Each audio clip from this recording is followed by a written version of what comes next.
మొత్తానికి తెలంగాణ రాష్ట్రం, తెలంగాణ ఉద్యమం అంతా గూడా దాదాపు ఫోక్ సాంగ్స్ చుట్టే తిరిగింది. తెలంగాణ రావడం, తెలంగాణలో ఉన్నటువంటి ప్రజానీకం, తెలంగాణలో ఉన్నటువంటి కళాకారులంతా గూడా ఈ ఫోక్, ఈ జానపదానికి ఎంత ఎడిక్ట్ అవుతారో మనందరికీ చూసిందే. ఈ మధ్య కాలంలో మనం చూస్తున్నాం సోషల్ మీడియాలో ఎక్కడ చూసినా గూడా దేశవ్యాప్తంగా, ప్రపంచవ్యాప్తంగా గూడా తెలంగాణ జానపదం ఈరోజు చాలా అద్భుతమైన రీతిలో ప్రోత్సాహం, తర్వాత అద్భుతమైన రీతిలో ఈరోజు అలరిస్తున్నటువంటి పరిస్థితి చూస్తున్నాం. మనం మొత్తానికైతే తెలంగాణ రాష్ట్రంలో, తెలంగాణ ఉద్యమంలో, తెలంగాణ సాధనలో ఈ ఫోక్ సాంగ్ చేసింది ఎంతో మనందరికీ తెలిసిందే. దీనికి సంబంధించిన దాని మీద మనతో మాట్లాడేందుకు, ఎందుకంటే పాట ఎప్పుడైనా బతికే ఉంటుంది, పాట ఎప్పుడైనా జనాన్ని మేల్కొల్పుతుంది. ఈ పాట ద్వారా అసలు ఎంతమంది జనం ఉత్తేజం అవుతారో అందరికీ తెలిసిందే. చూద్దాం మరి ఈ ప్రభుత్వానికి సంబంధించిన దాని మీద చాలాసార్లు బీఆర్ఎస్ పార్టీకి సంబంధించినటువంటి సభలు అయితేనేది, సమావేశాల కంటే ముందు ఈ ఫోక్ సాంగ్ ద్వారా అలరించే పులి శ్రీకాంత్ మనతో ఉన్నారు. సిరిసిల్లాకు సంబంధించిన వ్యక్తి.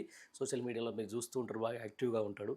ఆయన ఒకసారి కొంచెం ఆయనతోటి ఒక ముఖాముఖితో అడిగి ఎట్లా జరుగుతుంది, పరిపాలన ఏ విధంగా కొనసాగుతూ ఉంది, మరి రేవంత్ రెడ్డి పరిపాలన మీద ఆయన స్పందన ఏంటి, ఆయన మరి ఏమేమి చెప్తారనే దాని మీద మనం అడిగి తెలుసుకునే ప్రయత్నం చేద్దాం. తమ్ముడు నమస్తే.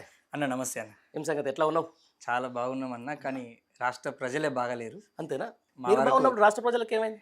వ్యక్తిగతంగా మేము కొంత కళాకారులుగా మేము కొద్దిగా బాగానే ఉన్నా, ఉమ్, కానీ రాష్ట్రమే అస్తవ్యస్తంగా ఉన్నది. రాష్ట్రం. ఈ దుర్మార్గ పాలన తెచ్చుకొని, ఉమ్, ఈ దుష్ట పాలన తెచ్చుకొని ప్రజలంతా మోసపోయినం అనేటటువంటి ఒక ధోరణిలో ఉండి ఉమ్, ఇలా గోసపడుతున్నారు. యావత్ తెలంగాణ రాష్ట్రం మొత్తం కూడా ఉమ్. మోసపోయినం అనేటటువంటి ఫీలింగ్లోనే ఉన్నారు. ఫీలింగ్లోనే ఉన్నారు. రైట్. మామూలుగా చూస్తూ ఉన్నాం మనం ఇప్పుడు ఈ ప్రభుత్వం వచ్చేసి 2 సంవత్సరాల 3 నెలలు. ఈ 2 సంవత్సరాల 3 నెలల్లో ఇక ఎంత విధ్వంసమో, లేకపోతే ఎంత జరగాల్సిందో అంత జరిగింది. హైడ్రా అని అవును. చెప్పేసి, లేకపోతే ఈ మూసీ బ్యూటిఫికేషన్ అని చెప్పేసి, లేకపోతే వెలుగుమట్ల లాంటి సంఘటనలు, కూల్చివేతలు ఇవన్నీ జరుగుతూ ఉన్నాయి. అంటే ఇవన్నీ చూస్తూ ఉన్న తర్వాత ఆ రోజు తెలంగాణ ఉద్యమ సమయంలో మీరు అన్న పాట, దానికి ఒక అది వచ్చింది అనుకుంటారా? అవును.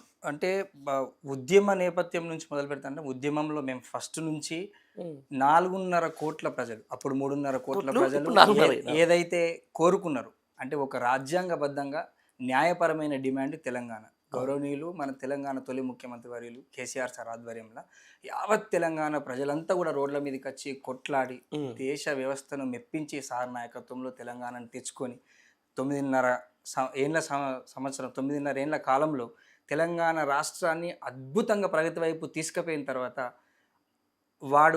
వాళ్ళు చెప్పినటువంటి అబద్ధాలతోటే కదా ఈయన అధికారంలోకి వచ్చిండు. 6 గ్యారంటీలని, గ్యారంటీ ఇస్తామనే కదా ఈయన అధికారంలోకి వచ్చిండు. ఉమ్. అధికారంలోకి వచ్చిన తర్వాత 100 రోజులలో మేము అన్ని అమలు చేస్తామని, 100 రోజులలో అన్నీ ఇస్తామని ఏది ఇయ్యక తెలంగాణ ప్రజలను, వాళ్ళని నమ్మినోళ్ళను, నిరుద్యోగులను కావచ్చు, సెంటిమెంట్ తోటి ఓటేసిన పెద్ద మనుషులను, ముసలోళ్ళను కావచ్చు, ఆడబిడ్డలను కావచ్చు, సకల సబ్బండ వర్గాలను సర్వనాశనం చేసేసి అవును. మొత్తం తెలంగాణ రాష్ట్రాన్ని కొలాబ్ చేసి పొద్దుగాల లేస్తే పేద ప్రజల మీద, బీద ప్రజల మీదనే ఆయన పంజా విసురుతూ యావత్ రాష్ట్రాన్ని సర్వనాశనం చేసి అది ఎట్లయితే పోతున్నాడో, ఆనాడు అభివృద్ధి వైపు, ప్రగతి వైపు అడుగులేసిన తెలంగాణ చూస్తుండగా కళ్ళ ముంగట్నే సర్వనాశనం అవుతుంటే తట్టుకోలేక, చూడలేక ఒక ప్రజా కళాకారులుగా ఉద్యమంలో ప్రజల కోసం, రాష్ట్రం కోసం కొట్లాడినోళ్ళుగా మా బాధ మేము పాటల రూపంలో, మా నిరసన మేము అన్ని కూడా వ్యక్తపరుస్తూనే వస్తున్నాం.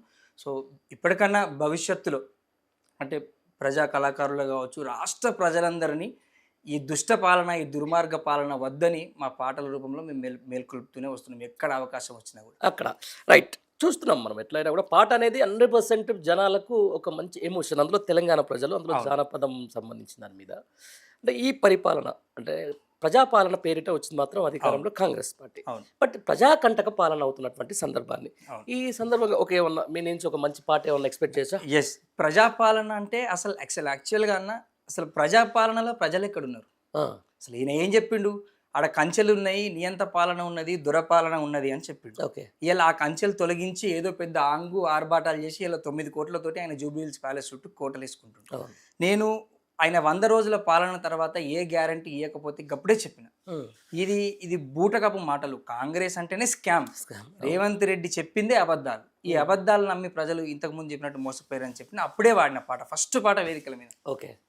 మన ప్రభుత్వం పోయి వీళ్ళు వచ్చినాక 100 రోజుల తర్వాత ఫస్ట్ చెప్పిన ఈ ప్రజా వ్యతిరేక విధానాలు ఇది కరెక్ట్ కాదు, ఈ తెలంగాణను ముంచుతాడు ఈ రేవంతు, ఉమ్. ప్రజల ఉసురు తలిగిపోతాడు అని చెప్పిన, పోతవయ్యో రేవంతు పేదొల్లా ఉసురు దలిగి పోతవయ్యో రేవంతు, పోతవు పోతవు పోతవు నువ్వు గూలిపోతవయ్యో పోతవయ్యో రేవంతు, పేదొల్లా ఉసురు దలిగి పోతవయ్యో రేవంతు, రైతన్నల గోస దలిగి పోతవయ్యో రేవంతు. 24 గంటలు ఆయన ఏముంటుంది, ఆయన బాధ, ఆయన కుర్చీని కాపాడుకోవాలా, ఢిల్లీకి బ్యాగులు మోయాలి. అంతే. ఎందుకంటే ఆయనకు బ్యాగులు మోసుడు బాగా అలవాటు. ఉమ్. అందుకే చెప్పిన, ఓటుకు నోటులో దొంగవు నువ్వు అమ్ముడు కొనుడే నీకున్న లక్ష్యం. రియల్ ఎస్టేట్ వ్యాపారి కదా ఆయన, ప్రజానాయకుడు, జనం నుంచి వచ్చిన నాయకుడు కాదు ఈయన, రియల్ ఎస్టేట్ వ్యాపారి, బ్యాగులు మోసినటువంటి బ్యాగేజ్ పర్సన్ కాబట్టి. అందుకే ఏమన్నా, ఓటుకు నోటుల దొంగవు నువ్వు అమ్ముడు కొనుడే నీకున్న లక్ష్యం, పంట పొలాలెండి రైతులేడుస్తుంటే పక్క పార్టీ మీద దృష్టి పెట్టినవు, అడ్డం పొడువు మాట్లాడుకుంటా అబద్ధాలు నువ్వు ఎన్నో చెప్పినవు, అందరం కలిసి బొంద పెట్టితే జాడలేకుంటా పోతవు నువ్వు పోతవయ్యో రేవంతు, పేదొల్లా ఉసురు దలిగి పోతవయ్యో రేవంతు, మా బిడ్డల ఉసురు దలిగి పోతవయ్యో రేవంతు. 6 గ్యారంటీలు ఇస్తానని 6 గ్యారంటీల పేరు మీద సెంటిమెంట్ చెప్పి 1 కోటి మంది మహిళలను కోటీశ్వరులను చేస్తా అని, స్కూటీలు ఇస్తానని, ఇంకా సకల ఆయన నోటికి ఎన్ని వస్తే అన్ని చెప్పిండు. ఎన్ని చెప్పిండు అసలు చాంతాడంత లిస్ట్ చెప్పిండు. ఇలా ఎన్ని అమలైనాయి? 6 గ్యారంటీలు అమలు చేస్తానని జూట మాటలెన్నో నువ్వు చెప్పినవు, బల్లి వలికినట్టు నీతులు చెప్పి గద్దెనెక్కినాక మాట తప్పినవు, లంకె బిందెలని రాష్ట్రమంతా దొంగ లెక్క నువ్వు కలియదిరిగినవు, సేతగాక నీకు సత్తువలేక కుక్కిన పేలోనే మూలకున్నవు, పోతవయ్యో రేవంతు, మా బిడ్డల గోస దలిగి పోతవయ్యో రేవంతు, పేదొల్లా ఉసురు దలిగి. ఇది ఆయన ప్రభుత్వం వచ్చిన తర్వాత 100 రోజుల పాలన అయిపోగానే ఏ గ్యారంటీ చేయకపోతే ఈ ప్రజా వ్యతిరేక విధానం, ప్రజా వ్యతిరేక ప్రభుత్వం, ప్రజాపాలన అని ఊదరగొట్టి ప్రజలు లేని ప్రజలను హింసించేటటువంటి రాక్షసులు ఉన్న పాలన అని ఆ రోజు నువ్వు ఖచ్చితంగా మా గరీబుల గోస తలిగిపోతావు అని రాసిన ఈ పాట. బాగుంది పాట.